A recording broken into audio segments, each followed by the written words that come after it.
Thanks for tuning in today. I'm Dr. Nick, the Incrementalist. Join me as I seek out the small incremental changes being applied in other industries that we can learn from and that can be applied in healthcare. Can these changes bring immediate value, but also add up to the big improvements and revolution we need in healthcare? Come along with me to explore the possibilities.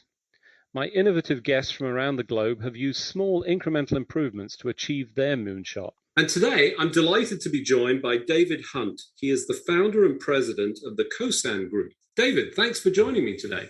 Thank you for having me, Doctor. Appreciate the time.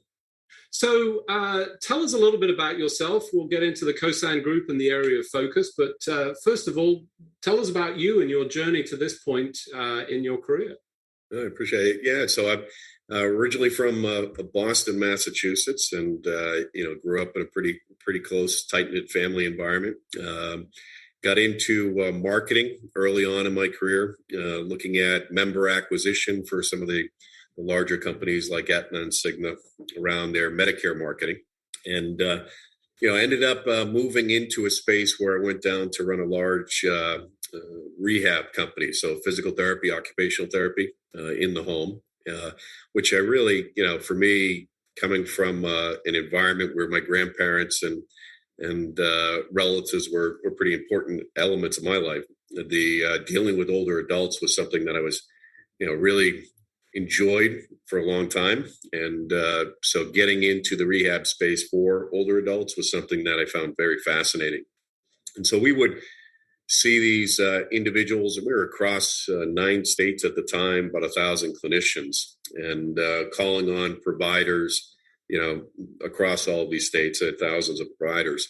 And I would go out with our clinicians into the home, and 2 or 3 days a week, you'd be meeting with these individuals, and you would learn so much about these folks, right?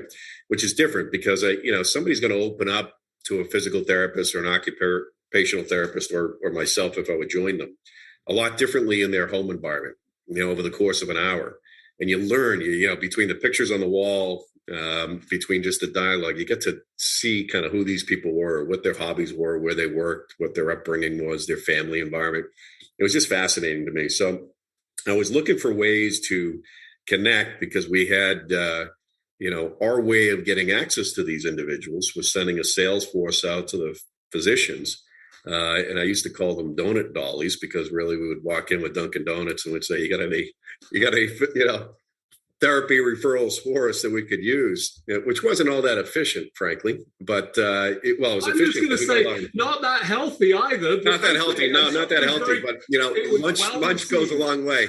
The easiest way behind the front desk of a physician practice is free lunch. But we got the referrals and what have you. But I said, well, this is kind of efficient. Here we are, inefficient. Sorry, we're in the home. We're seeing what's going on with folks that do not have food in the refrigerator, or they're sleeping on a recliner because they're too afraid to walk upstairs. And that to me was just information that could be pretty valuable to the provider in thinking about ways to help that individual age more successfully. And so I was looking for ways to do that. The initial was, let me fax you a bunch of information or send it to you. And the providers, and I understood, were saying, don't do that. Because then we're liable if we miss something. It's a lot of additional information. We don't know what to do with. And so I was looking for ways to make that more efficient, get away from the donut dollies and kind of incorporate ourselves into kind of the healthcare continuum in a different way. And found the Chronic Care Management Code 99490, which was 20 minutes of non-face-to-face care coordination. And the thought was, geez, this is a great way to kind of get inside the practice environment and connected. And so I made the decision back in 2015 to start Cosan, which in Gaelic is path, and thought, this is kind of the next journey. Funny, kind of semi-funny at the time. I don't know if it was all that funny, but I went to a show called PrimeMed, where there were a lot of physicians. And after creating this SaaS software model to go after chronic care management, I stood up in front of about 500 physicians, and I went through this hour-long pitch about, I think this is going to change, how we work with patients, looking to give you a lens into the home environment. At the end of the hour-long pitch, I asked, how many people are going to do this? And I saw one hand go up in the back of the room, and it was one of those oh shit moments, like, I don't know if this is a great career move, right? So stuck with it, did the same presentation in 16, same presentation in 17, started to get a little bit of adoption, did a little work with back in the rehab space and kind of kept Cosan going. In 18, we looked down, we're like, geez, we have 50,000 patients in our system, and a lot of providers using this. And said, this is really starting to make some sense. 19, we had 5 employees, and we thought, all right, let's make a little, deeper run at this. We're starting to understand the space. They're adding additional codes. We merged with Chronic Care Management, Inc., which was also looking at this space, kept the Cosan name early 2020. And, now today we sit at 176 employees between our full service and SaaS, doing about 50,000 episodes on a monthly basis, working with providers across the country. And, prospects for growth going forward are quite solid. So, really, it's been an interesting journey over the last, specifically 11 years, managing in this older adult environment, kind of switching sides from marketing to an older adult on behalf of, some of the larger insurers and providers, to actually being on the other side where we're delivering clinical care and clinical value on behalf of providers. Fascinating story. It sort of emphasizes one of the points that I keep making, which is it takes 10 years to be an overnight success, and you've sort of felt that for real. Yeah. You're in a space that is just extraordinarily important because of the changing numbers that we have, not just in this country. We've seen it in other countries, but certainly we're seeing the impact of this aging population that we're struggling to support. And I've heard others say this, I'll say it, there's not a single person I know who is aging who says, I want to age in a home. They want to age in place, right? And you're trying to create an environment. Tell us a little bit about what Cosan does and how it goes about that. Yeah, so that's a great question. So if you think about the relationship between an older adult and a provider, it's a pretty strong relationship in most cases, right? But it exists within an exam room for the most part of 15, 20 minutes. And whether that's a monthly or quarterly or a few times a year, that experience, because providers have been so constrained, right? They go from this notion of a home delivery many years ago of a clinical service to brick and mortar to seeing, 20, 25 patients a day. So it's the whole environment for providers has changed. So that ability to get very personal and understand a little bit more about that individual is kind of, not because they don't want it. That's not the case at all. It's just because the time doesn't there. There's a lot more constraints around them, right? And so what we do is we work on behalf of the provider outside of that 15, 20-minute exam room visit, right? So we remote into their EMR, right, the electronic medical record, into the patient chart. And we become, to some extent, the eldest daughter for that older adult, right? Or at least a kind of a support mechanism. So the minute they walk out of that exam room, we're working with them because the provider asked them, we need to get you some lab work. All right, can we help you schedule that? Do you have a ride to get to that lab work? You need to go see a neurologist. Let us help you schedule that. Do you understand why you're going to see a neurologist? You were just prescribed a new medication. Do you know why you were prescribed that medication? Do you understand the dosage? Do you understand the frequency of what you should be taking it, right? And then throughout the month, there is kind of planned engagement, right, to make sure that they continue to follow up on those referrals. But there's also kind of proactive and reactive engagement, meaning that we use our care teams to reach out to say, is there, you started to take that medication. How are you feeling? Right. We also use voice bots that reach out and say, is there anything you want to share with your provider? And so we're trying to give, the events happen. Typically, somebody's not going to fall, or somebody's, not going to have an episode of care inside the exam room or waiting in the waiting area. It's going to happen in their home environment where they are 99% of the time. Right. And so what we're doing is we're giving a lens into that home environment, and we're giving a resource to that older adult to communicate back to the provider in shorter increments. And within those shorter increments, we actually can affect some change because we can have the clinical interventions take place as close to the event as possible, and we can actually monitor any change in health status as close to the event taking place should there be something that goes south, right? And so today, older adults are very resilient, right? I'll be fine, right? I see it at my own parents. I'll be good. I don't need to go, right? They're a tough crew, right? And so they wait. I have an appointment in 3 months. I'll go, or 3 weeks. I'll go see them then. I'll talk to them about it then. And then they forget how they were feeling, or they stop taking the medication. There's so many different things that take place. I fell, but that's okay. I've fallen before. It's not a big deal, right? And it was just a bump. It's just a gash on the head or something. I'll put it. So there's always an excuse why not to communicate. And what we're looking to do is to say, hey, we are here to support you, regardless of what you need here. Help us communicate anything that's to the provider that will help us keep you out of the hospital, keep you from falling, keeping from you having a concern around your medications or some, negative effect of those medications. And that's really what our objective is. We're a guide, we're a lens for the provider, and we're a guide for the patient. So, I mean, clearly highly valuable in the context for an awful lot of people who don't have, that resource within the family. But how do you scale this? What's the sort of capability? Because this sounds very intensive. You talked a little bit about some tech, but it feels like that's a sort of central component to making this a truly scalable answer to the burgeoning problem of, the silver tsunami, as it's called by some.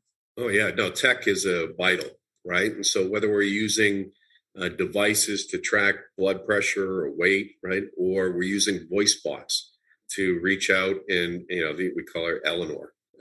So it was funny. If you look back about a year ago, I had providers saying, I don't want the patients talking to robots, right? And today I show them what Eleanor is capturing. They're like, everybody should talk to Eleanor, right? So it's no longer a robot. It's all about Eleanor. And so every older adult has a care coordinator. We're doing everything. The bulk of what we do is remote. So our care teams are working from their homes in a secure environment, right? And so because we can use their licensure across states. I have care team members in Hawaii and Texas and South Dakota, all over the place. So I have access to a very, very deep pool of clinical professionals that I can leverage, right? So medical assistants, LPNs, RNs, OTs, PTs. So from a ratio standpoint, I could put one individual with around 350 patients, right? Now, I augment those individuals with technology. So that could be tracking vitals through devices. It can be through Eleanor, the voice bot, which is a very low cost of delivery, right? It calls up and it says, Mrs. Jones, how are you doing today? Is there anything you'd like to share with our provider? Do you want your care coordinator, Susan, to give you a call? And it transcribes that information and sends it directly back to our care coordinator. And they can see, Mrs. Jones just said she has fluid building up in her leg. We pick up the phone, we call. So we may be a ratio of 350 to 1, but that's actually extended because we use technology to pinpoint the people that we want to talk to at that point in time, right? And that's how you scale it. You have to scale it through technology. You have to scale it through pods, and you have to scale it through being preventative, right? And proactive, right? When you're just reactive, if you're sitting at the front desk of a provider's office, and you're just handling all the calls coming in, it's because it's got to a point where somebody had to make the call. So it's going to become more urgent, right? And more, reactive and having to do it at that point where we're capturing things as they start to happen so we can address them in a easier way and smoother way and more efficient. So for those of you just joining, I'm Dr. Nick, the Incrementalist. Today I'm talking to David Hunt. He is the founder and president of the Cosan Group. We were just talking about the augmentation with technology and the use of voice bots, an area of sort of passion and interest of mine. One of the things that, stands out in that is that, interestingly, people are more honest with those technology interactions than they tend to be with human beings, particularly with difficult topics, even though they know that results in a human interaction, so they'll be very honest. It was a surprise to me at the time, but I think it just sort of diffuses the circumstance. You've augmented, you have this wide scope of resources that you're applying. Tell us a little bit about the sort of the process and how you got here, because this didn't happen overnight. You must have sort of built this. What were the things that you learned along the way that helped you sort of build this to where it is now? So, it starts with, it's interesting. The individuals that we work with, these older adults, they go into the exam rooms and they say, they start talking to the provider about our care teams. And I've heard from providers that our staff ends up knowing more about their patient population than they do. And they don't see that as a bad thing, actually. They see it as a positive. And so what we learned early on is that, you have to get somebody comfortable with just delivering the basics first. And as that loyalty and trust builds up with the care team and with the technology, they begin to open up more and more. So by no means, we made some blunders early on, and we learned a lot from those. And that, as we go forward, what we see is that patients have to see the value in what you're delivering, and that value comes across from everything that you're sending out to them. So the information we mail them. We talked, a lot about the training that we give our caregivers, right? So right down to training on empathy, right? Because we're leveraging, depending on how somebody grew up in their environment, they react to different situations differently, right? So some people are not comfortable talking about money. Some people are, not comfortable talking about illness, right? And so we've spent a lot of time doing role plays with our care staff, talking about this environment, making sure that you understand what's the reality of this older adult. Don't be scripted, right? Go off script if you hear something, change. And so those are the things that we're learning. And so the trust factor grows, right? As that trust factor grows, they start to say, I'm more comfortable with using the voice bot. I'm more comfortable with trying the blood pressure, knowing that you're going to be looking at it right away, right? I'm more comfortable relying on you to get me a ride over to my neurologist or to the cardiologist. I'm comfortable with you calling me 24 hours before my appointment to make sure I show up, right? And so that's what we've learned over time here, is that engagement really does matter, right? If you think about it, many of these older adults are isolated. They do not have the support mechanism, and aging is not easy. So, I'm coming from it, 4 siblings. So my parents have 5 children. They're in Boston, by all accounts, a phenomenal healthcare center of the world, right? It's an outstanding healthcare institutions, great insurance, 2 professional careers. So the finances to get additional support, children that want to get involved. Thankfully 3 sisters, not that my brother and I don't do what we can, but I'm states away right now, right? So it's difficult to do. And so you would look at that and you say, that is perfect setting for somebody to age. And yet it is still incredibly difficult. My mother's, you just see what has happened, and it's just a challenge. And so now if you put them in the top 5% of people that have everything going for them in the aging process, and it's still difficult, progressively you get worse, right? And you get down to that group that has none of those elements, right? Maybe they're living in a rural area that doesn't have access to the same amount of access to healthcare, right? Their children have all moved away, right? A spouse has passed away, right? They want to age in place. So people want to live in their homes, right? Do they want to go to assisted living? Great, but it's expensive, right? But they want to be around their friends. They want to be around their family, the environment that they know, the pictures on their wall, right? That is where they're comfortable with. And so we have to, as a group, continuously think about, how do we help that group age? And that's what we've learned, right? Is make sure we understand what's important to the individual, and that's going to vary by individual, and then deliver that. And from that, when they're comfortable, start to bolt on what's going to give us the clinical insights to actually have a meaningful change on their environment and help them age successfully. And that's really what we're learning, and we continue to learn, right? We have a lot of learning to do. We're seeing across a significant patient population, right? And so we get the benefit of learn. But I think virtual assisted living is going to be something that we're going to be capable of, right? I know that I have a gentleman in Louisiana who's living with a spouse with dementia, and I have some, dozens and dozens and hundreds of other people in similar situation. How do I bring those folks together virtually, right? I know that I have 10,000 people that we work with on a monthly basis that have COPD. How do I kind of connect those folks, right? So this virtual environment to me is something that is really going to help us. And how do we help educate the family caregivers to become kind of an extension of us and an extension of the provider? So I just think we're learning a tremendous amount. We're going to continue to learn a lot. It's really excited about where we're going with it. So all of this, has been in process and development for years to this point. I have to believe that COVID just sort of amplified it, made it harder. What was your experience through that unfolding? Yeah, I mean, it's tough to say that there's a silver lining in COVID, but I'm sure our 176 team members would tell you that our growth has a lot to do with it, right? It's put staffing challenges on our providers. Right, you had folks that their children were being homeschooled, and providers, the brick and mortar environment was not prepared to go virtual, right? And they did a great job doing it, but it just wasn't something that they were ready for. And so we've really been that virtual office for a lot of providers. And I think it's put the fast forward button on it, right? And so, virtual care was coming no matter what, right? But it was probably 7-10 years of gradual development. And so we, took that leap into a year, right? So that was just like a year or two of what we probably would have seen over the 7 to 10 years. And so for Cosan, it's been a phenomenal boom.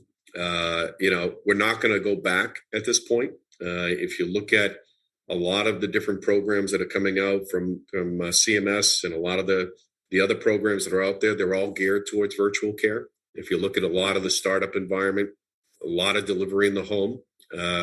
And so we just see a continued progression of this. And COVID is, clearly a very difficult time in all of our lives.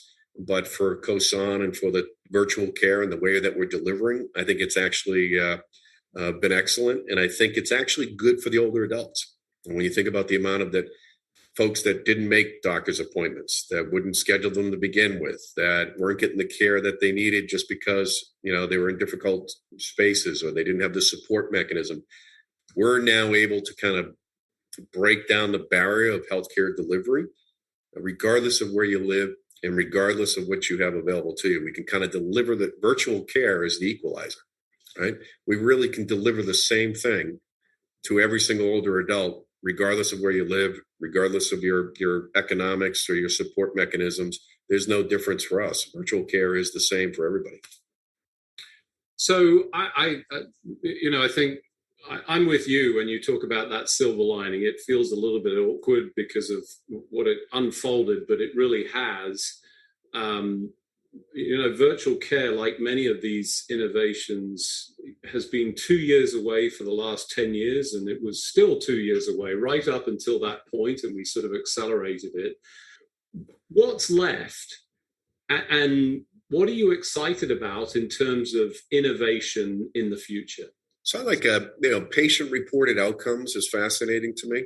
So, we know you fell. We know that we sent physical therapy in there. We know that the provider changed your medication. So now we can train our teams and our voice bots to reach out to you and say, how's Nick, the physical therapist, doing? How are your exercise coming? How's that new medication? And have the patient report back to us. So I see patient-reported outcomes as significant. More in-home delivery. More, where, we're tracking medication changes. We're doing a lot more in that environment, a lot more around telehealth on the mental health side. So I think we're just going to continue to really get patients in an environment where they have access at their fingertips for support, regardless of what they need, right? And so whether it's nutrition, social determinants, whether it's, getting in touch with their provider and having a telehealth visit done, or getting a ride into the provider's office or into a specialist, that's where we're really moving towards. And I'm excited about that because we can deliver a cross-functional clinical team environment support mechanism to these older adults, regardless of where they live. And that to me is a great future for organizations like ours and for those that are looking for that care. Fantastic. Exciting times. tremendous contribution to a burgeoning problem, accelerated by, the pandemic, I think in a good way that sort of enabled some of this, I think made it more acceptable in many instances. And lots of potential. It certainly, as I listen to it, I go, well, at the point that I'm looking for those kind of supporting services, that's definitely the kind of things that I want, because it's an inevitability of life, as we all know and approach. Although, when you're younger, you say, wow, that's never going to happen. Anyway, as usual, unfortunately, we've run out of time. Just remains for me to thank you for joining me. It's been a fascinating conversation and an exciting time. David, thanks for joining me. Doctor, thank you for the time today. Really enjoyed the discussion and look forward to talking to you again. Thanks for joining me today. Do you have any better ideas, or have you found a small incremental change that's brought about a big improvement in your world? Let's continue the conversation on our hashtag, The Incrementalist, or share with me at DrNick1 on Twitter. You can find more information about the show on our program page at healthcarenowradio.com. And tune in next time to hear my discussions with leaders and innovators from around the globe who've revolutionized their space by using small incremental improvements to achieve their moonshot. I'm Dr. Nick, the Incrementalist, and I'm starting a revolution through evolution.